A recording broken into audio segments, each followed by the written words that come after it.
ဒီနေ့ဖျားသခင်ရဲ့နှုတ်ကပတ်တော်ကိုစောင့်ပါဟုမိန့်တော်မူသောပတ္တကတန်ရှင်သောညသာစာပွဲဆိုတဲ့ခေါင်းစဉ်နဲ့လွန်ခဲ့တဲ့နှစ်ပေါင်း2000ယေရှုခရစ်ဒီမြေကြီးကိုကြွလာတော့ကဘာဖြစ်လို့ကျွန်တော်တို့ကိုပတ္တကပွဲကိုစောင့်ဖို့စိတ်ထက်ထက်တန်တန်နဲ့မိန့်တော်မူခဲ့တာလဲဆိုတာကိုစဉ်းစားဖို့အချိန်ယူကြရအောင်စောင့်ပါဟုမိန့်တော်မူသောပတ္တကတန်ရှင်သောညသာစာပွဲဆိုတဲ့ခေါင်းစဉ်နဲ့ဖျားသခင်ရဲ့နှုတ်ကပတ်တော်ကိုမျှဝေကြရအောင်လွန်ခဲ့တဲ့နှစ်ပေါင်း3500တုန်းကဣသရေလလူမျိုးတွေဟာအေဂုတုလူမျိုးတွေရဲ့ညှဉ်းဆဲခြင်းမတရားဆက်ဆံခြင်းနဲ့ခက်ခဲတဲ့အလုပ်ထဲမှာနှစ်ပေါင်း400ကျော်အေဂုတုနိုင်ငံရဲ့ကြုံခံခဲ့ကြရပါတယ်။အဲ့ဒီအချိန်မှာဖျားသခင်ဟာပရောဖက်မောရှေအားဖြင့်ဣသရေလလူမျိုးတွေကိုကြုံခံရအေဂုတုပြည်ကနေလွတ်မြောက်စေခဲ့ပါတယ်။အဲ့ဒီအချိန်တုန်းကဖျားသခင်ဟာပတ္တကပွဲရဲ့ကြီးမားတဲ့တကိုးအားဖြင့်ဣသရေလလူမျိုးတွေကိုဖာရောဘုရင်ရဲ့လက်ထဲကနေကယ်တင်တော်မူခဲ့ပါတယ်။အဲ့ဒီနောက်ဖျားသခင်ဟာသူတို့စီပတ္တကပွဲကိုနှစ်တိုင်းမမေ့ပဲအထိတ်အမှတ်ပြုစေဖို့ဓမ္မဟောင်းမောရှိရဲ့ပြည့်ညတ်ထဲမှာပြင်းပြင်းထန်ထန်အလေးအနက်မိန့်ကြားတော်မူခဲ့ပါတယ်။လီယိုနာဒိုဒါဗင်ချီရဲ့နောက်ဆုံးညစာစာပွဲလို့ခေါ်တဲ့ပြောင်မြောက်တဲ့ပကြီကားလက်ရတစ်ချက်ရှိတယ်မဟုတ်လား။အဲ့ဒါဟာယေရှုခရစ်ကသူ့ရဲ့တပည့်တော်တွေနဲ့အတူပတ္တကပွဲကိုနောက်ဆုံးကျင်းပခဲ့တဲ့မြေကွင်းပဲဖြစ်ပါတယ်။လွန်ခဲ့တဲ့နှစ်ပေါင်း2000တုန်းကယေရှုခရစ်ကလည်းဒီမြေကြီးကိုကြွလာပြီးတော့ပတ္တကပွဲရဲ့အရေးကြီးပုံကိုအထူးအလေးအနက်ထားခဲ့ပါတယ်။ငါသည်လက်ဝါးကတိုင်ပေါ်တွင်အသေးမခံမီဤပတ္တကပွဲကိုတင်တို့နှင့်အတူစားခြင်းကအလွန်အလိုရှိလေပြီ။ရှင်လုကာခရစ်ဝင်ရှင်မာကုခရစ်ဝင်ရှင်ယောဟန်ခရစ်ဝင်နဲ့ရှင်မာသဲခရစ်ဝင်ကျမ်းဒီလိုဧဝံဂေလိကျမ်း၄ကျမ်းကနေတဆင့်ယေရှုခရစ်ဟာပတ္တကပွဲကိုဘယ်လောက်တန်ဖိုးထားခဲ့တယ်လဲဆိုတာကိုကျွန်တော်တို့အတည်ပြုနိုင်ပါတယ်။ဒါဟာယေရှုခရစ်ကားစဉ်အတင်မခံရခင်ညဖြစ်ခဲ့ပြီးအဲ့ဒီညကဒီနေ့ပဲဖြစ်ပါတယ်။ယေရှုခရစ်ဟာသူ့ရဲ့တပည့်တော်တွေနဲ့အတူပတ္တကညစာစားပွဲကိုစားနေတဲ့အချိန်မှာငါသည်အတင်မခံမီဤပတ္တကပွဲကိုတင်တို့နဲ့အတူစားခြင်းကအလွန်အလိုရှိလေပြီလို့ပြောပြီးအဲ့ဒီပွဲတော်ရဲ့အရေးကြီးပုံကိုဇက်တိုက်အလေးအနက်ထားပြောကြားခဲ့ပါတယ်။ဒါပေမဲ့ဒီနေ့ခေတ်မှာတော့ယေရှုခရစ်နဲ့သူ့ရဲ့တပည့်တော်တွေအယံတမိုးထားခဲ့တဲ့ပတ္တကပွဲကိုဘယ်နေရာမှာမှရှာလို့မတွေ့ရတော့ပါဘူး။မိကုန်းကတော့ဘာဖြစ်လို့ဒီနေ့ခေတ်မှာအသင်းတော်အားလုံးကပတ္တကပွဲကိုမဆောင်ကြတော့တာပါလဲဆိုတာပဲဖြစ်ပါတယ်။ယေရှုခရစ်ဟာပတ္တကပွဲကိုစောင့်ခဲ့ပါတယ်။လူအားလုံးကလေးစားရတဲ့ပေတရုလည်းပတ္တကပွဲကိုစောင့်ခဲ့ပါတယ်။ချစ်ချင်းမြတ်တာရဲ့တမန်တော်ယောဟန်လည်းပတ္တကပွဲကိုစောင့်ခဲ့ပါတယ်။ကနဦးအသင်းတော်ရဲ့စံပြပုဂ္ဂိုလ်တူဦးလို့တောင်တတ်မှတ်ရလောက်တဲ့တမန်တော်ပေါလုလည်းပတ္တကပွဲကိုစောင့်ခဲ့ပါတယ်။ကနဦးအသင်းတော်ရဲ့အသင်းဝင်တွေအားလုံးကလည်းဒီပွဲတော်ကိုစောင့်ခဲ့ပါတယ်။ယေရှုခရစ်ဟာလူသားတွေကိုကယ်တင်ဖို့အတွက်ဒီမြေကြီးကိုကြွလာတဲ့ပုဂ္ဂိုလ်ဖြစ်ပါတယ်။သူဟာဒီမြေကြီးပေါ်ကလူတွေကိုကယ်တင်ဖို့အတွက်ကယ်တင်ခြင်းနဲ့အမှန်တရားတင်ကြားချက်တွေကိုဟောပြောတော်မူခဲ့ပါတယ်။အဲ့ဒီအရာတွေထဲကတစ်ခုဟာပတ္တကပွဲပဲဖြစ်ပါတယ်။ဒါကြောင့်ပတ္တကပွဲဟာကျွန်တော်တို့ရဲ့ကယ်တင်ခြင်းနဲ့အယံကိုနီးနီးကပ်ကပ်ဆက်ဆက်နေပါတယ်။တကယ်လို့တစုံတစ်ယောက်ဟာပတ္တကကိုငါမဆောက်လဲထာဝရကောင်းကင်နိုင်ငံကိုတွားနိုင်တယ်လို့ပြောမယ်ဆိုရင်အဲ့ဒါဟာဗြိဉ္ဉ်တရားရဲ့အသွေးတော်ကိုအပြစ်တင်တဲ့အပြစ်ဖြစ်တယ်လို့ဓမ္မသစ်ကျမ်းထဲမှာရှင်းရှင်းလင်းလင်းဖော်ပြထားပါတယ်။အဲ့ဒီလိုလူမျိုးတွေဟာအပြစ်ပေးခြင်းနဲ့တရားစီရင်ခြင်းကိုပထမဦးဆုံးခံရမှာဖြစ်ပါတယ်။ကျန်တဲ့ကိစ္စအလုံးကိုဘေးမှာခဏထားပြီးတော့ဒီနေ့မှာပတ္တကကိုမဆောင်ဘဲနဲ့ခရစ်တော်ပြင်ဆင်ထားတဲ့ထာဝရကောင်းကင်နိုင်ငံကိုတွားနိုင်မှာလားဆိုတဲ့အကြောင်းကိုပဲစဉ်းစားကြရအောင်ဒီအချက်ကိုအာရုံစိုက်ပြီးဖျားသခင်ရဲ့နှုတ်ကပတ်တော်ကိုတမန်ကျမ်းစာထဲကနေအတည်ပြုကြပါစို့ဖျားသခင်ကျွန်တော်တို့ကိုစောင့်ဖို့မိန့်တော်မူခဲ့တဲ့ပတ္တကပွဲတော်နဲ့ပတ်သက်ပြီးရှင်မာသက်ခရစ်ယာန်ခန်းကြီး28ထဲမှာအတည်ပြုကြရအောင်ရှင်မာသက်ခရစ်ယာန်ခန်းကြီး28အခန်းငယ်19ကိုကြည့်ရင်တင်တို့သွား၍လူမျိုးတကာတို့ကိုငါတစ်ပတ်ဖြစ်စေလျက်ခမဲတော်သားတော်တရှင်သောဝိညာဉ်တော်၏နာမ၌ဗိတ္တဆံကိုပေးကြလော့ငါသည်တင်တို့အားဘယ်လိုလုပ်တာပါလဲငါသည်တင်တို့အားပေးသမျှသောပြည့်ညတ်တော်တို့ကိုဘယ်လိုလုပ်ရမှာပါလဲအဲ့ဒါကိုဆုံးမဩဝါဒပေးပြီးစောင့်ရှောက်စေပါလို့မိန့်တော်မူခဲ့ပါတယ် ယေရှုခရစ်ကတေချာပေါက်မိန့်မာတော်မူခဲ့ပေမဲ့ဒီနေ့ခေတ်မှာသူ့ရဲ့တင် जा မှုတွေဟာပျောက်ကွယ်သွားခဲ့ပါတယ်ပတ္တကပွဲဟာအဲ့ဒီထဲကတစ်ခုပဲဖြစ်ပါတယ်ဒီနေရာမှာယေရှုခရစ်ဟာငါသည်သင်တို့အားပေးသမျှသောအရာသည်အဘယ်အရာဖြစ်သည်ကိုသင်တို့ကောင်းမွန်စွာစဉ်းစားပြီးထိုအရာကိုရှာမရိပြည်နှင့်မြေကြီးစုထိသွား၍လူမျိုးတကာတို့ထံဟောပြောပြီးစောင့်ရှောက်စေပါလို့မိန့်တော်မူခဲ့ပါတယ်ဒါပေမဲ့ဒီပတ္တကပွဲကိုAD 325ခုနှစ်မှာနန်စီယာဘာသာရေးအစည်းအဝေးကတဆင့်လူတွေကဖျက်သိမ်းခဲ့ကြပါတယ်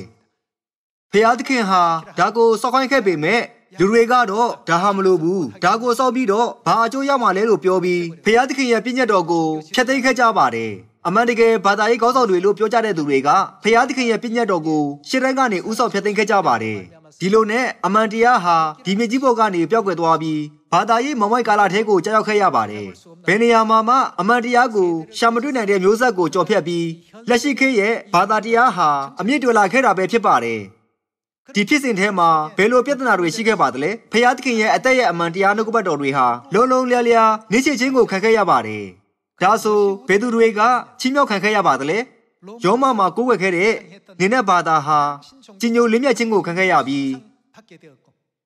အဲ့ဒါဟာအသင်းတော်ထဲမှာဖျားသခင်စီကနေတင် जा ပို့ချတာဖြစ်တယ်လို့မျိုးခရစ်ယာန်ဘာသာမှာအမြင့်တွယ်လာခဲ့ပါတယ်ဒီနေ့ခေတ်မှာတနေ့ကုန်နေ့ဝတ်ပြုခြင်းခရစ်စမတ်လက်ဝါးကတိုင်စားတဲ့အရာတွေဟာလူတွေကပြုလုပ်ထားတဲ့စီမီစီကံပဲဖြစ်ပါတယ်ဖျားသခင်ရဲ့ကယ်တင်ခြင်းနဲ့ဘာမှမဆက်ဆိုင်တဲ့ထူးဆန်းတဲ့အရာတွေက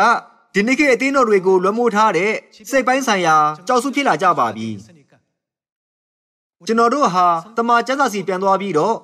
ကျွန်တော်တို့ရဲ့ကယ်တင်ခြင်းအတွက်ဒီမြေကြီးကိုကြွလာတဲ့ခရစ်တော်ရဲ့သင်ကြားမှုကဘာလဲဆိုတာကိုပိုအသေးစိတ်လေ့လာကြရမှာဖြစ်ပြီးတော့ဖျားသခင်ရဲ့အလိုတော်ကဘာလဲဆိုတာကိုမှန်မှန်ကန်ကန်နားလည်ကြရမှာဖြစ်ပါတယ်ယေရှုခရစ်ဟာသူ့ရဲ့တပည့်တော်တွေကိုစေလို့ရင်းရှမရိပြည်ကနေမြေကြီးစိုးအထိသွားပြီးငါပေးတဲ့ပြည့်ညတ်တော်တွေကိုသူတို့ကိုသင်ပေးပြီးစောင့်ရှောက်စေပါလို့မိန့်တော်မူခဲ့ပါတယ်ယေရှုခရစ်ဟာကျွန်တော်တို့စီဘာကိုစောင့်ဖို့မိန့်မာတော်မူခဲ့ပြီးကျွန်တော်တို့စီကနေဘာကိုတောင်းဆိုခဲ့တာပါလဲရှင်လုကာခရစ်ယာန်ခန်းကြီး20ကနေတဆင့်တင်ကြားချက်တွေထဲကတစ်ခုဟာပတ္တကပွဲဖြစ်တဲ့ဆိုတာကိုအတည်ပြုကြရအောင်ရှင်လုကာခရစ်ယာန်ခန်းကြီး20အခန်းငယ်ခွန်ကိုအတူတူကြည့်ကြရအောင်ပတ္တကတိုးတငယ်ကိုတက်ရသောနေ့တည်းဟူသောအဇုမပွဲနေ့ရောက်သောအခါကိုတော်ကငါတို့စားဖို့ရာတင်တို့တည်သွား၍ဘာကိုပြင်ဆင်ရမလဲပတ္တကပွဲကိုပြင်ဆင်ကြလော့ဟုပေတရုနှင့်ယောဟန်ကိုဆေလွတ်တော်မူ၏အခန်းငယ်ကိုဖြစ်ပါတယ်သူတို့ကလည်းအဘယ်အရ၌ပြင်ဆင်စေခြင်းကအလိုရှိတော်မူသည်ဟုမေးလျှောက်ကြသောကိုတော်ကတင်တို့သည်မြို့ထဲသို့ဝင်သောအခါယေဟောဆောင်သောသူကိုတွေ့လိမ့်မည်ထိုသူနောက်သို့လိုက်၍သူဝင်သောအိမ်သို့ဝင်ပြီးမှငါသည်ငါတပည့်တို့နှင့်တကွပတ္တကပွဲကိုစားရသောဧည့်သည်အခန်းကအဘယ်မှရှိသနည်းဆရာကမေးသည်ဟုအရှင်ကိုပြောကြလော့ထိုသူသည်ပြင်ဆင်လျက်ရှိသောအထက်ခန်းကြီးကိုပြလိမ့်မည်ထိုအခန်း၌ပြင်ဆင်ကြလော့ဟုမိန့်တော်မူ၏တပည့်တော်တို့သည်သွား၍စကားတော်တိုင်းတွေ့လျင်ဘယ်လိုလုပ်ခဲ့ပါသလဲပတ္တကပွဲကိုပြင်ဆင်ကြ၏အခန်းငယ်14ဖြစ်ပါတယ်အချိန်ရောက်မှပတ္တကပွဲမှာတတ်မှတ်ရက်စွဲနဲ့အချိန်ရှိပါတယ်ဘယ်အချိန်မှဖြစ်ဖြစ်စောင့်လို့မရပါဘူးအချိန်ရောက်မှတမန်တော်တစ်ချိန်တစ်ပါးတို့နဲ့အတူစပွဲနဲ့လျောင်းတော်မူ၍ငါသည်အသေးမခံမီဤဘာကိုစားဖို့လဲပတ္တကပွဲကိုတင်တို့နှင့်တူစားခြင်းကအလွန်အလိုရှိလေပြီယေရှုခရစ်က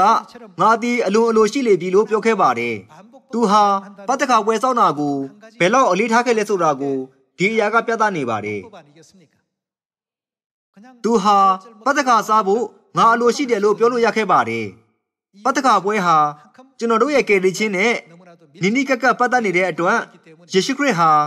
ပတ္တကပွဲကိုစားခြင်းကအလွန်အလိုရှိလေပြီလို့မိန့်တော်မူခဲ့တာဖြစ်ပါတယ်ပတ္တကပွဲကိုမဆောင်ဘဲဘယ်သူမှကယ်တင်ခြင်းမရနိုင်တဲ့အတွက်သူဟာလက်ဝါးကတိုင်ပေါ်မှာအသေးသက်ချင်းကိုမခံခင်လေးမှာတော့ပတ္တကပွဲကိုကျင်းပရင်းပတ္တကပွဲထဲမှာအရန်နဲ့တဲ့အဓိပ္ပာယ်ကိုနှိထားတော်မူခဲ့ပါတယ်အဲ့ဒီအဓိပ္ပာယ်ကိုအခန်းငယ်19မှာကြည့်ကြရအောင်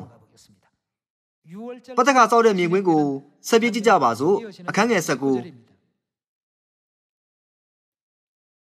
ထိုအခါမုတ်ကိုယူ၍ကျေးဇူးတော်ကိုချီးမွမ်းပြီးမှမုတ်ကိုဖဲ၍ဤမုတ်ကတင်တို့အဖို့အလို့ငါဆုံးသောငါ၏ကိုဖြစ်၏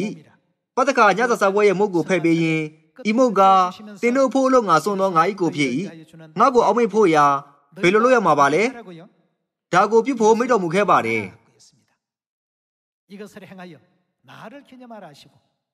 အခန်းငယ်20ထိုနည်းတူညဇာစားပြီးမှခွက်ကိုလည်းယူ၍ပတ္တကပွဲစပည့်ရပါတဲ့ခွက်ဖြစ်ပါတယ်ပတ္တကပွဲစပည့်ရခွက်ကိုလည်းယူ၍ဤခွက်ကဘယ်သူအတွက်လဲတင်တို့ဖို့လို့ငါတုံသောငါ၏သွေး၌တည်သောပါလဲပရိညင်တရားသစ်ဖြစ်၏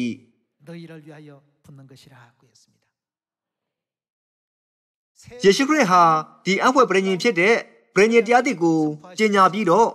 သူဟာပတ္တကပွဲကိုစောဖို့အရန်အလိုရှိခဲ့တယ်လို့အထက်ထပ်အလေးအနက်ထားပြောခဲ့ပါတယ်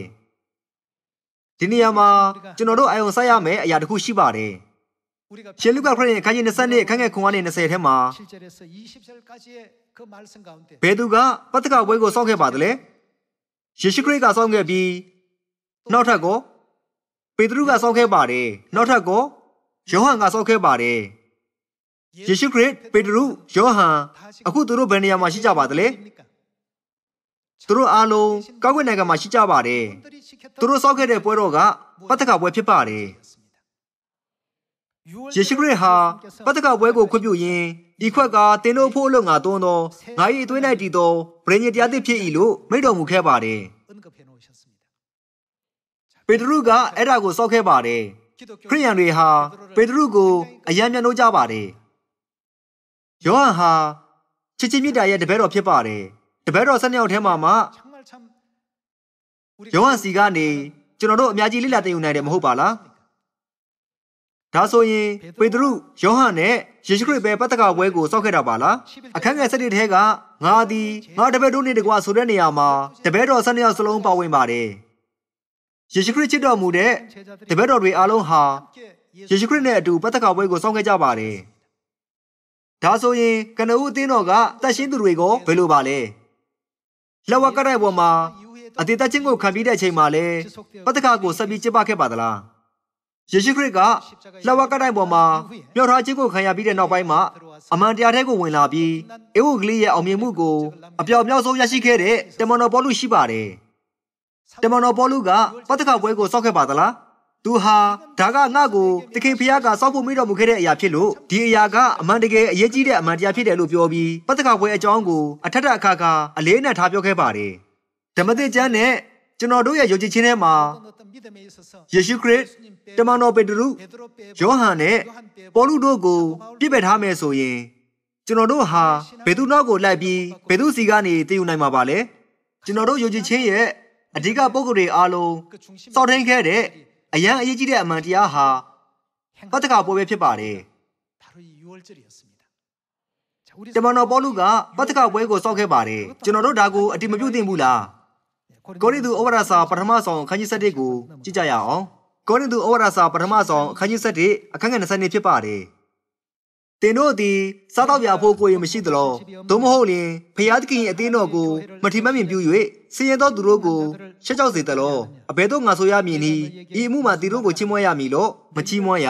အကြောင်းမူကားသင်တို့၌ငါအပေသောအရာကိုသခင်ဖျားထံ၌ငါခံရပြီးခံရသောအရာဟုမူကားသခင်ယေရှုသည်ရန်သူလက်သို့အာဏာခြင်းကိုခံသောနေ့ညမှာမုတ်ကိုယူ၍ကျေးဇူးတော်ကိုချီးမွမ်းပြီးမှမုတ်ကိုဖဲ၍ဤမုတ်ကားသင်တို့ဖို့အလို့ငါချိုးဖဲ့သောငါ၏ကိုဖြစ်၏ယူ၍စားကြလော့ငါ့ကိုအောက်မေ့ဖို့ရာဤတို့ပြုကြလော့ဟုမိန့်တော်မူ၏ထိုနည်းတူညစာစားပြီးမှခွက်ကိုလည်းယူ၍ဤခွက်ကငါ၏အသွေး၌တည်သောပရိညင်တရားသစ်ဖြစ်၏ဤခွက်ကိုတောက်သောအခါခါငါ့ကိုအောက်မေ့ဖို့ရာတောက်ကြလော့ဟုမိန့်တော်မူ၏ဒါဟာရှင်လုကာခရစ်အခန်းကြီး20အခန်းငယ်9ကနေ20မှာတွေ့ရတဲ့အရာမဟုတ်ပါလားတမန်တော်ပေါလုဟာယေရှုခရစ်လက်ဝါးကတိုင်ပေါ်မှာအသေးသက်ချင်းခံရပြီးတဲ့နောက်မှာအမှန်တရားကိုလက်ခံခဲ့တဲ့သူဖြစ်ပါတယ်ဒါပေမဲ့တမန်တော်ပေါလုကတော့သင်တို့၌ငါအပေးသောအရာကိုသခင်ဖျားထံ၌ငါခံရပြီလို့ပြောခဲ့ပါတယ်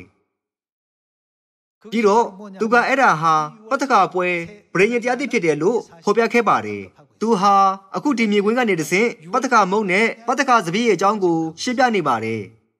ပတ်သက်ကပွဲကိုတမန်တော်ဘောလူလည်းစောင့်ခဲ့ပြီးပေတရုလည်းစောင့်ခဲ့ပြီးယေရှုခရစ်လည်းစောင့်ခဲ့ပြီးတမန်တော်ယောဟန်လည်းစောင့်ခဲ့ပါတယ်ယေရှုခရစ်ရဲ့တပည့်တွေအားလုံးကစောင့်ခဲ့ပြီးကနဦးအသင်းတော်အသင်းဝင်တွေအားလုံးစောင့်ခဲ့တဲ့ဒီပတ်သက်ကပွဲကိုဒီနေ့ခေတ်အသင်းတော်မှာမစောင့်ကြဘူးဆိုတာမထူးဆန်းဘူးလားမိသားစုဝင်တို့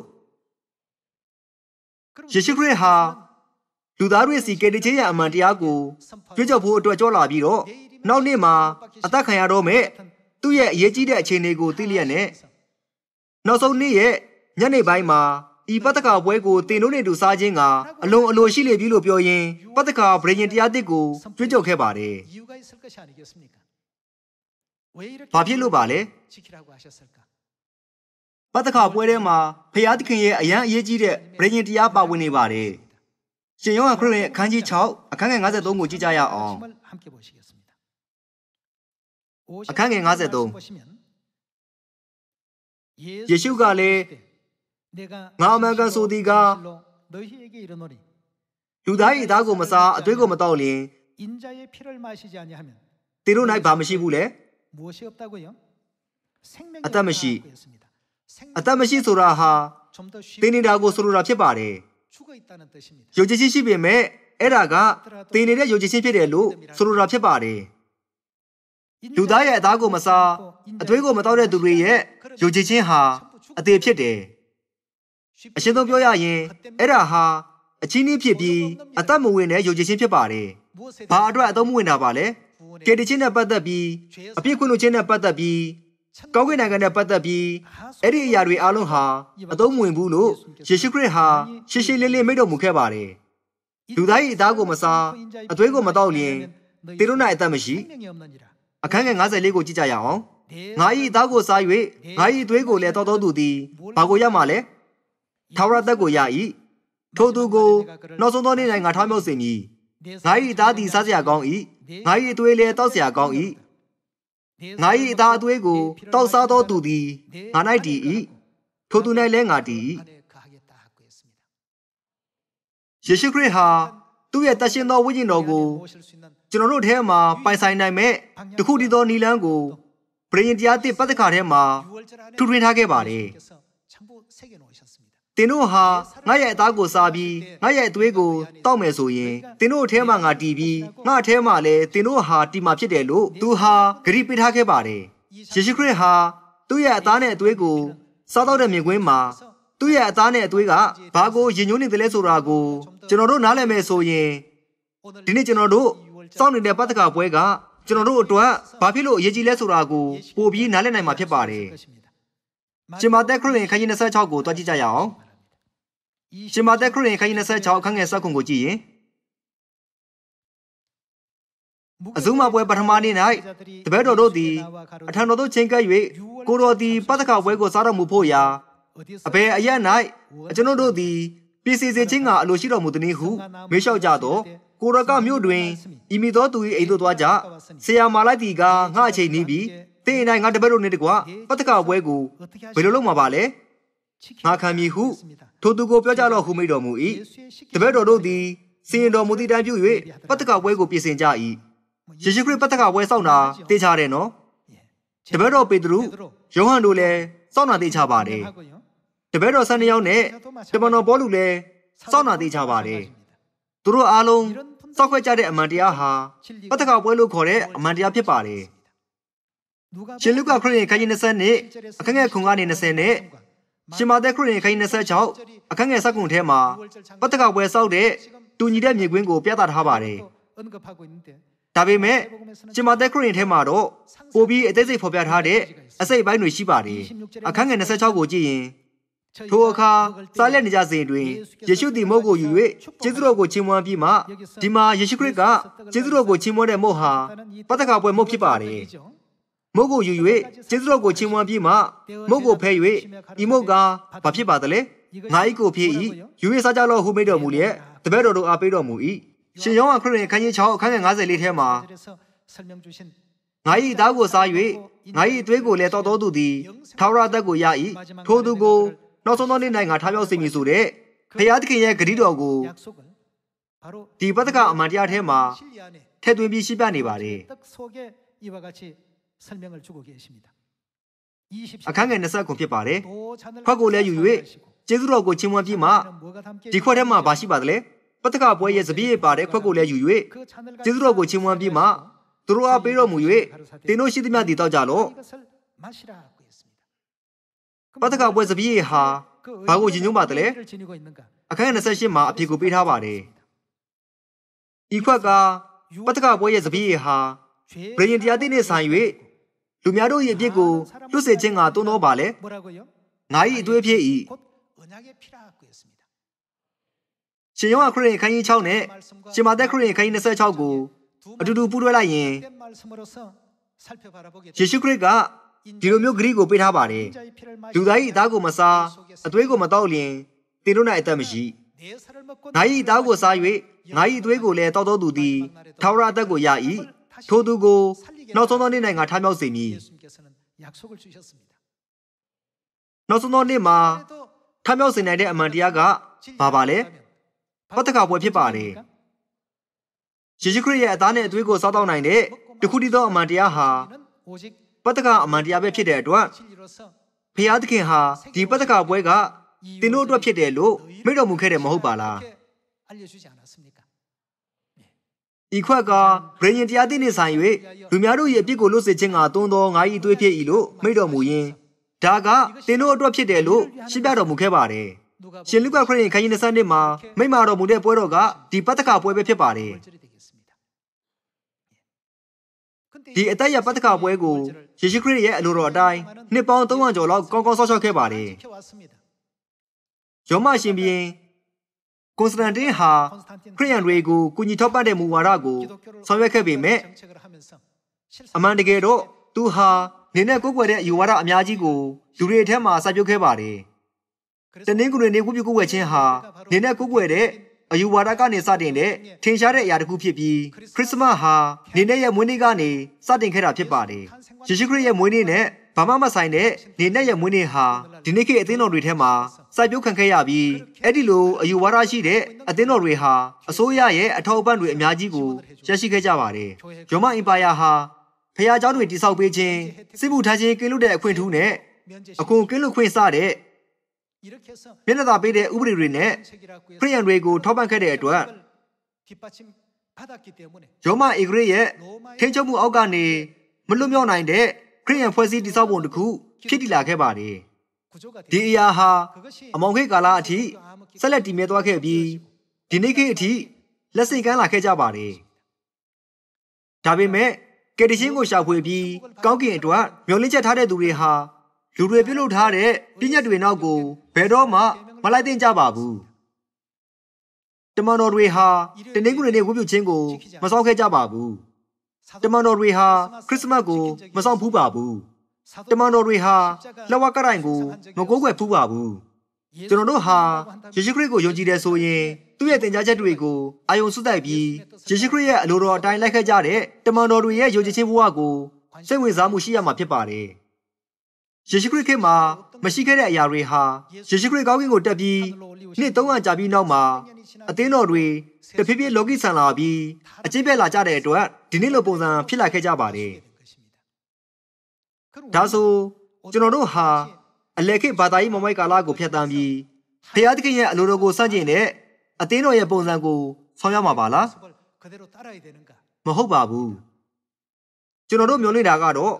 ကောင်းကင်နိုင်ငံနဲ့ကယ်တင်ခြင်းပဲမဟုတ်ပါလားဒါဆိုကျွန်တော်တို့ဟာခရစ်တော်ကလူသားတွေကိုကယ်တင်ဖို့ဒီမြေကြီးကိုကြွလာပြီးဟောပြောခဲ့တဲ့သင်ကြားမှုတွေကိုအပြည့်အဝလက်ခံကြရမှာဖြစ်ပါတယ်အဲ့ဒါတွေကိုစောင့်ရှောက်တဲ့အသင်းတော်ဟာအစစ်မှန်ဆုံးအသင်းတော်ပဲဖြစ်ပါတယ်ဒီနေ့ခေတ်မှာအသင်းတော်များစွာကအစစ်နဲ့မိစ္ဆာနဲ့ပတ်သက်ပြီးညှိခုံကြပါတယ်အစစ်နဲ့မိစ္ဆာတွေရဲ့အဓိကအချက်ကဘာပါလဲယေရှုခရစ်ရဲ့တုန်တင်မှုတွေကိုထိန်းသိမ်းထားတဲ့အသင်းတော်ကစစ်မှန်တဲ့အသင်းတော်ဖြစ်ပါတယ်သူ့ရဲ့တုန်တင်မှုကနေဝေးကွာတဲ့အသင်းတော်တွေအားလုံးဟာမိစ္ဆာအသင်းတော်တွေဖြစ်ပါတယ်ဒါဆိုကျွန်တော်တို့ဟာဒီနေ့ကျင်းပတဲ့ပတ္တကပွဲအမှန်တရားတစ်ခုတည်းနဲ့တင်စစ်မှန်တဲ့အသင်းတော်နဲ့မိစ္ဆာအသင်းတော်ကိုရှင်းရှင်းလင်းလင်းခွဲခြားနိုင်တယ်မဟုတ်ပါလားပတ္တကပွဲစောက်တဲ့သူစီမှာဘာရှိပါသလဲထာဝရအသက်ရှိပါတယ်ပတ္တကပွဲကိုမစောက်တဲ့သူစီမှာအသက်မရှိပါဘူးလူသား၏အသားကိုမစားလူသား၏အသွေးကိုမတောက်လျင် ဘာမရှိဘူးလေအသက်မရှိဒါဟာဖျားသခင်ရဲ့စီရင်မှုဖျားသခင်ရဲ့ဆုံးဖြတ်မှုနဲ့ဖျားသခင်စီမံတဲ့ဏိကုံးချုပ်ပဲဖြစ်ပါတယ်ပတ္တကပွဲမှာတဆင့်ငါ၏အသားကိုစား၍ငါ၏အသွေးကိုတောက်တော်သူတို့ထံထာဝရသက်ကောင်းကြီးကိုပေးမည်ဒါဟာဖျားသခင်ရဲ့အလိုတော်ဖြစ်ပါတယ်ကျွန်တော်တို့အားလုံးဟာဒီအမှန်တရားကိုကျမ်းစာကတဆင့်လက်ခံပြီးနားလည်ကြရမှာဖြစ်ပါတယ်ဖျားသခင်ဟာကျွန်တော်တို့ကိုထာဝရသက်နဲ့အပြစ်ခွင့်လို့ခြင်းကိုပေးပြီးကောင်းကင်နိုင်ငံကိုဝင်စေဖို့အတွက်ပတ္တကပွဲကိုစောင့်ခိုင်းခဲ့တာဖြစ်ပါတယ်ယေရှုခရစ်ဟာပတ္တကပွဲရဲ့မုန့်နဲ့စပျစ်ရည်ကိုရှင်းပြတဲ့အခါပတ္တကပွဲမုန့်ကိုငါ၏ကိုဖြစ်၏လို့မိန့်တော်မူခဲ့ပြီးပတ္တကပွဲစပျစ်ရည်ပါတဲ့ခွက်ကိုယူပြီးဤခွက်ကဗြိဉ္ဉ်တရားသစ်နှင့်ဆိုင်၍လူများတို့၏အပြစ်ကိုလွတ်စေခြင်းကတွန်းသောငါ၏သွေးဖြစ်၏ဆိုပြီးကျွန်တော်တို့ကိုသင်ပေးတဲ့အကြောင်းရင်းရှိပါတယ်ညီကိုပေါင်းတို့တို့ကျွန်တော်တို့ဟာ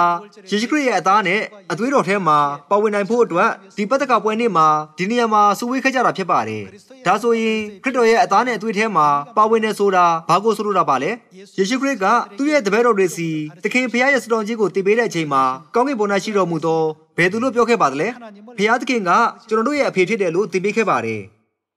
ဒါဆိုရင်အဖေနဲ့သားသမီးကြားကယဉ်ကျေးမှုကိုတည်ဆောက်ဖို့အတွက်သင်တို့ဟာဘာကိုလိုအပ်ပါသလဲသားသမီးတွေဟာသူတို့မိဘရဲ့အသားနဲ့အသွေးကိုပိုင်ဆိုင်မှပဲသူတို့မိဘရဲ့သားသမီးလို့အခေါ်ခံရနိုင်တယ်မဟုတ်ပါလားဖခင်သခင်ရဲ့အသားနဲ့အသွေးမရှိဘဲတစုံတစ်ယောက်ကငါဟာဖခင်သခင်ရဲ့သားသမီးဖြစ်တယ်ငါကကောင်းကင်သားသမီးဖြစ်လို့ကောင်းကင်ကိုသွားနိုင်တယ်လို့ပြောမယ်ဆိုရင်အဲ့ဒါဟာသူကိုယ်တိုင်ဖန်တီးထားတဲ့ကိုယ်ပိုင် theory ဒါမှမဟုတ်ကိုယ်ပိုင်အယူဝါဒတစ်ခုပဲဖြစ်နိုင်ပါတယ်အဲ့ဒီလိုလူဟာဖခင်သခင်ဂရုပြုခဲ့တဲ့ဗြိဉ္ဉ်ရဲ့နေပယ်ထဲမှာဘယ်တော့မှမဝင်နိုင်ပါဘူးအဲ့ဒီလိုအခြေအနေမျိုးနဲ့ကျွန်တော်တို့ဟာကေတီချင်းကောက်ွက်နိုင်ငံနဲ့ထာဝရအတလန်းစီမရောက်နိုင်ပါဘူးဖျားသခင်ဟာပတ္တကလို့ခေါ်တဲ့ဒီအသက်ရဲ့အမှန်တရားကိုကျွန်တော်တို့စီပေးတော်မူခဲ့ပါတယ်ဖျားသခင်ကသူ့ရဲ့တရှိန်တော်မူတဲ့အသားနဲ့အသွေးကိုသူ့သားသမီးတွေထဲမှာစိုက်ပျိုးပေးဖို့အတွက်တည်ထောင်ခဲ့တဲ့အမှန်တရားဒါမှမဟုတ်ပွဲတော်ကဘာဖြစ်ပါသလဲပတ္တကပွဲဖြစ်ပါတယ်ဒါကြောင့်သူဟာနောက်နေ့မှာလက်ဝါးကတိုင်ပေါ်မှာအရိုက်ခံရမှာဖြစ်ပေမဲ့အဲ့ဒီညမှာဘာလို့နေခဲ့ပါသလဲဤပတ္တကပွဲကိုတင်တို့နေတူစားခြင်းကအလွန်အလိုရှိလေပြီဆိုပြီးပတ္တကပွဲရဲ့စစ်မှန်တဲ့အဓိပ္ပာယ်ကိုတပည့်တော်တွေစီတုံတင်ပေးနေခဲ့ပါတယ်ဒါကိုမဖြစ်မနေစောက်ပြီးလက်တွေ့ကျင့်ရမှာဖြစ်တယ်ဒါကြောင့်တမန်တော်ပေါလုဟာကောရိန္သုဩဝါဒစာပထမဆုံးအခန်းကြီး7မှာဒီလိုပြောခဲ့ပါတယ်အကြောင်းမူကားတင်တို့နိုင်ငံအပိသောအရာကိုသခင်ဖျားထံ၌ကခံရပြီးခံရသောအရာဟုမူကားသခင်ယေရှုသည်ရန်သူလက်သို့အနံ့ခြင်းကိုခံသောနေ့ညမှာမုတ်ကိုယူ၍ကျေးဇူးတော်ကိုချီးမွမ်းပြီးမှမုတ်ကိုဖဲ၍ဤမုတ်ကတင်တို့အဖို့အလို့ငါချိုးဖဲ့သောငါ၏ကိုဖြစ်၏ထိုနည်းတူညစာစားပြီးမှခွက်ကိုလည်းယူ၍ဤခွက်ကလူများတို့၏အပြစ်ကိုလွတ်စေခြင်းကတွန်းသောငါ၏အသွေး၌တည်သောဗြိဉ္ဉ်တရားသစ်ဖြစ်၏ကောရိန္သုဩဝါဒစာပထမဆုံးအခန်းကြီး7အခန်းငယ်20 23နဲ့24ထဲမှာတွေ့ရတဲ့အတိုင်းတမန်တော်ပေါလုဟာယေရှုခရစ်ရဲ့တုန်တင်မှုကိုဝေးလံတဲ့ဥရောပဒေသအထိသွားပြီးဟောပြောခဲ့ပါတယ်တမန်တော်ပေါလုဟာဘာဖြစ်လို့ဒေသအများကြီးကိုခရီးထွက်ရင်ပတ္တကပွဲကိုဟောပြောခဲ့တာပါလဲပေတရုနဲ့ယောဟန်ဟာဘာဖြစ်လို့ယေရှုခရစ်ညွှန်ကြားတဲ့အတိုင်းပတ္တကပွဲကိုပြင်ဆင်ခဲ့တာပါလဲနောက်နေ့မှာလက်ဝါးကတိုင်ပေါ်မှာအရိုက်ခံရမယ့်ယေရှုခရစ်ဟာရှစ်တရက်ဖြစ်တဲ့ပတ္တကနေ့ညမှာငါသည်တင်တို့ရဲ့အတူပတ္တကပွဲကိုစားခြင်းကအလွန်အလိုရှိလေပြီလို့ဘာဖြစ်လို့မေ့တော်မူခဲ့တာပါလဲပြီးတော့မုတ်ကိုပေးရင်မုတ်ရဲ့အဓိပ္ပာယ်ကိုဘာဖြစ်လို့ရှင်းပြခဲ့တာပါလဲစပီးရည်ကိုပေးရင်စပီးရဲ့အဓိပ္ပာယ်ကိုဘာဖြစ်လို့ရှင်းပြခဲ့တာပါလဲဒါဟာငါရဲ့အသားဖြစ်တယ်ဒါဟာငါရဲ့အသွေးဖြစ်တယ်တင်တို့ဒါကိုစားတော့ကြပါပြီးတော့တင်တို့ထဲမှာငါရဲ့အသားနဲ့အသွေးရှိစေပါဘာကြောင့်ပါလဲပတ္တကမုတ်နဲ့စပီးရည်ကိုစားတော့ခြင်းအပြင်တင်တို့ဟာငါရဲ့သားသမီးဖြစ်ကြလိမ့်မယ်လို့ဘုရားသခင်ကမိန့်တော်မူခဲ့ပါတယ်ကောရိန္သုဩဝါဒစာဒုတိယဆောင်အခန်းကြီး6ကိုကြည့်ကြရအောင်အခန်းကြီး6အခန်းငယ်7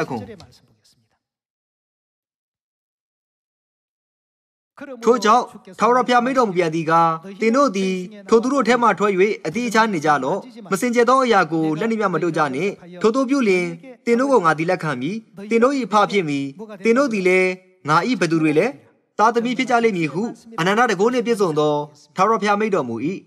ကောင်းကင်အဖေနှင့်သူ့ရဲ့သားသမီးတွေကြားကဒီပတ်သက်ဆက်နွယ်မှုကိုပတ္တခါလို့ခေါ်တဲ့ဒီအမှန်တရားပွဲတော်ကနေတဆင့်ရရှိနိုင်ပါတယ်ကျွန်တော်တို့ဟာဖျားသခင်ရဲ့သားသမီးတွေဖြစ်တဲ့အတွက် ကောင်းကင်မှာကျွန်တော်တို့ကျူးလွန်ခဲ့တဲ့ကြီးမားတဲ့အပြစ်ဒုစရိုက်တွေကိုသူဟာဘယ်လိုလုပ်မယ်လို့ပြောခဲ့ပါသလဲဒါတွေအားလုံးကိုခွင့်လွှတ်ပေးမယ်လို့ပြောခဲ့ပါတယ်ဒါကြောင့်သူဟာဤခွက်ကဗြိဉ္ဉ်တရားသည့်နှင့်ဆိုင်၍လူများတို့၏အပြစ်ကိုလွတ်စေခြင်းကတွန်းသောငါ၏အသွေးဖြစ်၏လို့မိန့်တော်မူခဲ့တာဖြစ်ပါတယ်ကျွန်တော်တို့ရဲ့ကောင်းကင်မိဘကသားသမီးတွေအစားလက်ဝါးကတိုင်ကိုထမ်းဆောင်မယ်ဆိုတာကိုကျွန်တော်တို့သားသမီးတွေစီသိသိခဲ့တာပဲမဟုတ်ပါလားပတ္တကပွဲထဲမှာဒီလိုမျိုးအဓိပ္ပာယ်ရှိနေပါတယ်ဒါကြောင့်ငါရဲ့အသားကိုစားပြီးငါရဲ့အသွေးကိုတောက်တဲ့သူဟာငါ၌တည်ပြီးသူ့အထဲမှာလည်းငါတည်တယ်လို့သူဟာပြောခဲ့တာဖြစ်ပါတယ်ကျွန်တော်တို့ဟာဖျားသခင်နဲ့အပြည့်အဝတလုံးတဝတည်းဖြစ်လာမယ်လို့ဆိုလိုနေတာမဟုတ်ပါလားကိုရိန္သုဩဝါဒစာပထမဆုံးအခန်းကြီး30အခန်းငယ်16ထဲမှာတမန်တော်ပေါလုကငါတို့သည်ကျေးဇူးတော်ကိုချီးမွမ်းရာမင်္ဂလာခွက်ဖလားမူကားခရစ်တော်၏အသွေးကိုဆက်ဆံခြင်းဖြစ်သည်မဟုတ်လောငါတို့ဖဲ့တော်မုတ်မူကားခရစ်တော်၏ကိုယ်ကိုဆက်ဆံခြင်းဖြစ်သည်မဟုတ်လောလို့ပြောခဲ့ပါတယ်ကျွန်တော်တို့ဟာအင်္ဂါအများကြီးရှိပေမဲ့ခရစ်တော်အားဖြင့်တလုံးထဲသောမှုထဲမှာပါဝင်ခဲ့ကြတဲ့အတွက်ကျွန်တော်တို့ဟာဘာဖြစ်လာခဲ့တယ်လို့မိန့်တော်မူခဲ့ပါသလဲကိုယ်ခန္ဓာတစ်ခုတည်းဖြစ်လာခဲ့တယ်လို့မိန့်တော်မူခဲ့တယ်မဟုတ်ပါလားဒီနေ့ကျွန်တော်တို့ဟာပတ္တကပွဲအားဖြင့်ယေရှုခရစ်နဲ့တလုံးတဝတည်းဖြစ်လာကြပါတယ်ကျွန်တော်တို့ဟာခရစ်တော်ရဲ့ကိုယ်ခန္ဓာနဲ့အသွေးတော်ထဲမှာပါဝင်ခွင့်ရကြပါတယ်တဘာဝအတိုင်းဆိုရင်သားသမီးတွေဟာသူတို့မိဘတွေရဲ့အသားနဲ့အသွေးကိုစက္ကန့်ရမှာဖြစ်ပြီးဝိညာဏဆိုင်ရာအသားနဲ့အသွေးကိုအမွေခံခွင့်ရနိုင်တဲ့နေ့ကကျွန်တော်တို့ဒီနေ့စောင့်နေတဲ့ပတ္တကပွဲပဲဖြစ်ပါတယ်။ဒါကြောင့်အဲ့ဒီပတ္တကပွဲကိုယေရှုခရစ်ဟာစောင့်ဖို့အလွန်အလိုရှိခဲ့တယ်လို့မိန့်တော်မူခဲ့ပါတယ်။ပေတရုလည်းစောင့်ခဲ့ပြီးယောဟန်လည်းစောင့်ခဲ့ပြီးတမန်တော်တွေလည်းစောင့်ခဲ့ပြီးကနဦးအသင်းတော်အသင်းဝင်တွေအားလုံးလည်းစောင့်ခဲ့ကြပါတယ်။ကြော်ကြားတဲ့တမန်တော်ပေါလုလည်းပတ္တကပွဲကိုစောင့်ပြီးတော့သူဟာဝေးလံတဲ့ဥရောပဒေသနဲ့ကောရိန္သုဒေသအထိပတ္တကပွဲကိုဟောပြောတဲ့ဗြိဉ္ဉ်တရားသည့်အမှုထမ်းရဲ့အခမ်းကဏ္ဍကိုလှုပ်ဆောင်ခဲ့ပါတယ်။တူညီတဲ့အခြေအနေမျိုးမှာကောက်ကင်နိုင်ငံကိုဘယ်သူတွေကဝင်နိုင်မလဲဆိုတဲ့မေခွန်းအတွက်ဖျားသခင်ကအဖြေကိုပေးတဲ့မြင်ကွင်းကိုရှမာသက်ခရစ်ယာန်ခန်းကြီးခွန်ထဲမှာကြည့်ကြပါစို့ရှမာသက်ခရစ်ယာန်ခန်းကြီးခွန်အခန်းငယ်21ကိုကြည့်ကြရအောင်အခန်းကြီးခွန်အခန်းငယ်21ထဲမှာယေရှုခရစ်ကသခင်ဟုငါ့ကိုလျှောက်တော်သူတိုင်းကောင်းကင်နိုင်ငံတော်သို့ဝင်ရလိမ့်မည်မဟုတ်လို့ပြောခဲ့ပါတယ်ဘယ်သူတွေကကောင်းကင်ကိုဝင်နိုင်မယ်လို့ပြောခဲ့ပါသလဲကောင်းကင်ဘုံ၌ရှိတော်မူသောငါခမည်းတော်၏အလိုကိုဆောင်တော်သူသာလျှင်ဝင်ရလိမ့်မည်လို့ပြောခဲ့ပါတယ်ဒါဆိုရင်ပတ္တကကိုစောင့်တာကခမည်းတော်ရဲ့အလိုတော်လားမစောင့်တာကခမည်းတော်ရဲ့အလိုတော်လားဒါကြောင့်ဖျားသခင်ဟာလွန်ခဲ့တဲ့နှစ်ပေါင်း3500မောရှေခေတ်ကလေးကပတ္တကပွဲနဲ့ပတ်သက်ပြီးလူသားတွေစီတင်ပေးခဲ့ပါတယ်ယေရှုခရစ်ကြောလာတဲ့အချိန်မှာပတ္တကပွဲရဲ့အရေးကြီးပုံကိုတခါပြန်ပြီးအလေးအနက်ပြောကြားခဲ့ပါတယ်ဒါပေမဲ့ဒီနေ့ခေတ်အသင်းတော်တွေကပတ္တကပွဲကိုဘာဖြစ်လို့မစောင့်ကြတာပါလဲကမ္ဘာတဝန်းမှာရှိတဲ့အသင်းတော်တွေဟာကြီးမားတဲ့ဝိညာဏဆိုင်ရာအခက်အခဲရဲ့အလယ်မှာကြောက်ရောက်နေပါတယ်သူတို့ဟာကေတီချင်းကဘာလဲဆိုတာနဲ့ထာဝရအသက်ရနိုင်တဲ့နီလန်းကဘာလဲဆိုတာကိုနားမလည်ပဲကျွန်တော်တို့ဒီနေ့ကျင်းပကြတဲ့တန်ရှင်းတဲ့ပတ္တကပွဲကိုအတိတ်ပဲမရှိတဲ့ပုံမှန်နေ့တစ်နေ့လိုမျိုးမယူနေကြပါတယ်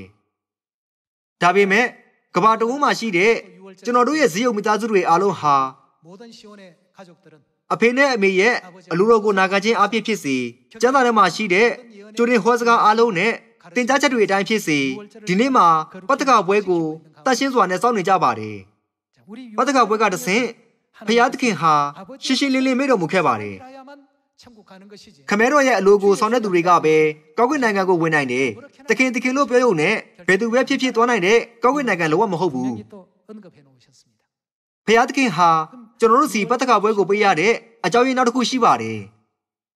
ကမ္ဘာပေါ်ကလူသားအလုံးဟာအာရယမျိုးဆက်ကနေဆင်းသက်လာကြတာဖြစ်ပါတယ်လူသားတွေဟာဒီကမ္ဘာပေါ်မှာကြီးပွားလာပြီးကျွယ်ဝလာခဲ့ကြပေမဲ့အာဒံနဲ့ဧဝရဲ့အသွေးနဲ့ကျွန်တော်တို့ဟာကောင်းကင်ကိုသွားနိုင်မှာပါလားကျွန်တော်တို့ရဲ့အထဲမှာသူတို့ရဲ့အသွေးရှိနေသေးတဲ့၍ကျွန်တော်တို့ဟာဖျားသခင်ရဲ့ပြည့်စုံတဲ့ဖန်တီးမှုလက်ရာတွေဖြစ်တယ်လို့ပြောနိုင်မှာပါလားဘယ်တော့မှမပြောနိုင်ပါဘူးအဲ့ဒါကြောင့်ကျွန်တော်တို့ဟာယေရှုခရစ်ရဲ့အဖို့တန်တဲ့အသွေးကိုလိုအပ်ကြပါတယ်ဂျောမဩဝါဒစာအခန်းကြီး9အခန်းငယ်14အရအာရန်ကဘယ်သူကိုကိုးစားပြုနေပါသလဲသူဟာနောက်လာမယ့်ယေရှုခရစ်ရဲ့ပုံပေါ်မှာဖြစ်တယ်လို့ဒီကျမ်းချက်ကဖော်ပြထားပါတယ်အာရန်ရဲ့အသားနဲ့အသွေးအားဖြင့်လူသားတွေဟာထာဝရအသက်မရနိုင်ပါဘူးဒါပေမဲ့အာရန်အဖြစ်ကိုးစားပြုထားတဲ့ ယေရှုခရစ်ရဲ့အသားနဲ့အသွေးအဖြစ်မစုံလင်တဲ့တရှိတွေဟာစုံလင်တဲ့တရှိတွေဖြစ်လာနိုင်ကြပါတယ်။ဖျားသခင်အလိုရှိတဲ့ဖန်ဆင်းခြင်းရဲ့နေရာမှာဟာအာရန်လိုမျိုးမွေးဖွားပြီးတည်ဆုံးတာမဟုတ်ပဲထာဝရအသက်ရှိပြီးထာဝရရှင်သန်နေနိုင်တဲ့တရှိတွေအဖြစ်ဖန်ဆင်းဖို့ဖြစ်ပါတယ်။ဒါဟာဖျားသခင်ရဲ့ဖန်ဆင်းခြင်းတွေကအဓိကအကျဆုံးအဓိပ္ပာယ်ပဲဖြစ်ပါတယ်။ဒီနေရာမှာကိုပြည့်စုံစေဖို့အတွက်ယေရှုခရစ်ရဲ့အဖို့တန်တဲ့အသွေးတော်ကိုလိုအပ်ခဲ့တာဖြစ်ပါတယ်။ဒါကြောင့်ခရစ်တော်ဟာလူသားတို့ရဲ့အပြည့်အစားလက်ဝါးကတိုင်ပေါ်မှာအသေးခံပေးပြီးတန်ရှင်းတော်မူတဲ့ခရစ်တော်ရဲ့အသားနဲ့အသွေးတော်မြတ်ကိုလူသားအလုံးစားတော့ဖို့မျှော်လင့်ရင်တည်ထောင်ပေးတဲ့အမှန်တရားကဒီနေ့ကျွန်တော်တို့စောင့်နေကြတဲ့ပတ္တကပွဲပဲဖြစ်ပါတယ်ကျွန်တော်တို့ဟာအာရန်ရဲ့အသွေးနဲ့ပြည့်စုံတဲ့သူဖြစ်မလာနိုင်တဲ့အတွက်ခရစ်တော်ရဲ့အသားနဲ့အသွေးအပြင်ကျွန်တော်တို့ကိုပြည့်စုံတဲ့သူဖြစ်လာအောင်ဖခင်သခင်ဟာပတ္တကပရိယင်တရားတဲ့အမှန်တရားကိုတည်ထောင်ခဲ့ပါတယ်ခရစ်တော်ရဲ့အသားနဲ့အသွေးကိုပိုင်ဆိုင်တဲ့သူတွေကိုဖခင်သခင်ဟာဘယ်လိုကောင်းကြီးမင်္ဂလာမျိုးပေးသလဲဆိုတာကိုကြည့်ကြရအောင်ကောရိန္သုဩဝါဒစာပထမဆုံးအခန်းကြီး15ကိုကြည့်ကြပါစို့အခန်းကြီး15အခန်းငယ်45ကိုကြည့်ရင်ကျမ်းစာလာသည်ကရှေးဥစွာသောလူအာရန်သည်အသက်ရှင်သောတရဝါဖြစ်၏ဟုလာသည်ယခုတွင်နောက်ဆုံးဖြစ်သောအာရန်မူကားအသက်ရှင်စေတတ်သောဝိညာဉ်ဖြစ်၏ဝိညာဏကိုသည်ရှေးဥစွာဖြစ်သည်မဟုတ်ဇာတိပဂရိကိုသည်ရှေးဥစွာဖြစ်၏နောက်မှဝိညာဏကိုဖြစ်၏ရှေးဥစွာသောလူသည်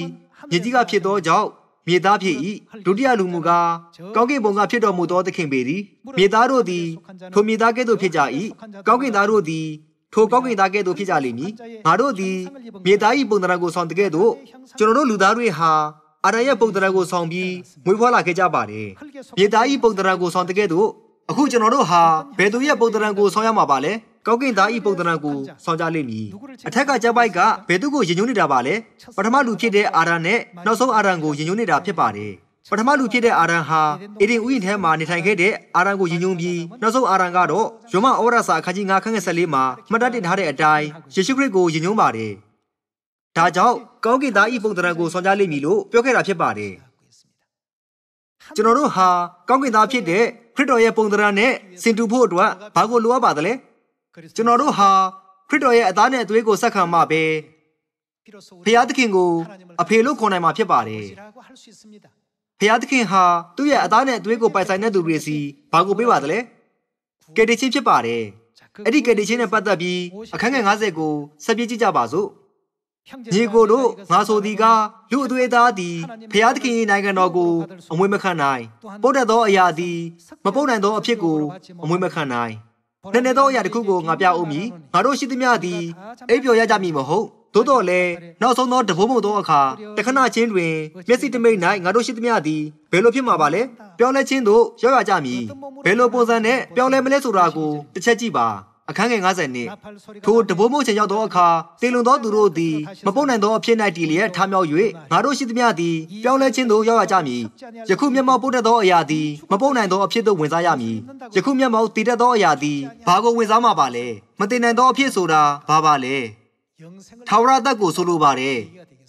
ဖခင်သခင်ဟာဘာအဖြစ်ကျွန်တော်တို့စီထာဝရအသက်ကိုဂရုပြုခဲ့ပါသလဲပတ္တကအဖြစ်မဟုတ်ပါလားတည်တတ်သောအရာသည်မတည်နိုင်သောအဖြစ်သို့ဝင်စားရမည်အခန်းငယ်54ကိုကြည့်ရင်ဤပုတ်တတ်သောအရာသည်မပုတ်နိုင်သောအဖြစ်သို့၎င်းတည်တတ်သောအရာသည်မတည်နိုင်သောအဖြစ်သို့၎င်းဝင်စားသောအခါတည်ခြင်းသည်အောင်ချင်း၌နှိမ့်မြုပ်ပြီဟုကျမ်းစာ၌လာချက်ပြည့်စုံလိမ့်မည်အိုတေမင်းတေဤလက်နက်သည်အဘယ်မှရှိသနည်းအိုမရဏနိုင်ငံတေဤအောင်ချင်းသည်အဘယ်မှရှိသနည်းတေမင်းဤလက်နက်ကဒုစရိုက်အပြစ်ပေသည်ဒုစရိုက်အပြစ်၏တကိုးကပြည့်ညတ်တရားပေသည်ငါတို့သခင်ယေရှုခရစ်အားဖြင့်ငါတို့အားအောင်ချင်းအခွင့်ကိုပေးတော်မူသောဖခင်သခင်၏ကျေးဇူးတော်သည်ကြီးလာစွာတကားထို့ကြောင့်ငါချစ်သောညီကိုတို့သင်တို့သည်သခင်ဖခင်၏အမှုတော်ကိုဆောင်ရွက်၍အကျိုးကြီးသည့်ကိုတိမှတ်သဖြင့်တည်ကြည်သောစိတ်နှင့်ပြည့်စုံ၍မရွေ့လျော့မတည်ရင်ပဲလျက်သခင်ဖခင်၏အမှုတော်ကိုကြိုးစားအထောက်ကြလော့ဒီနေ့ပတ်သက်ခပွဲကိုကျွန်တော်တို့စောင့်ကြရတဲ့အကြောင်းရင်းတွေအများကြီးရှိပြီးတော့အကောင်းဆုံးအကြောင်းပြချက်ကတော့ကယ်တင်ခံရပြီးကောင်းကင်ကိုသွားဖို့အတွက်ပဲမဟုတ်ပါလားဒီအရာတွေကိုစိတ်နှလုံးသားထဲမှာမှတ်သားထားပြီးကျွန်တော်တို့စီပရိယင်တရားတိပတ်သက်ခါကိုပေးတဲ့အီလိုဟင်ဖျားသခင်ကိုထာဝရဘုန်းတော်နဲ့ချီးမွမ်းခြင်းကိုပေးတဲ့ကယ်တင်ရှင်ရဲ့တန်ရှင်းတဲ့ပတ်သက်ခါပွဲဖြစ်လာဖို့ကျွန်တော်မျှော်လင့်ပါတယ်ဒီနေ့ဒီနှုတ်ကပတ်ကြောင့်ကျေးဇူးတော်အများကြီးရရှိဖို့မျှော်လင့်ရင်နှုတ်ကပတ်တော်ကိုအဆုံးသတ်ချင်ပါတယ်ကျေးဇူးတင်ပါတယ်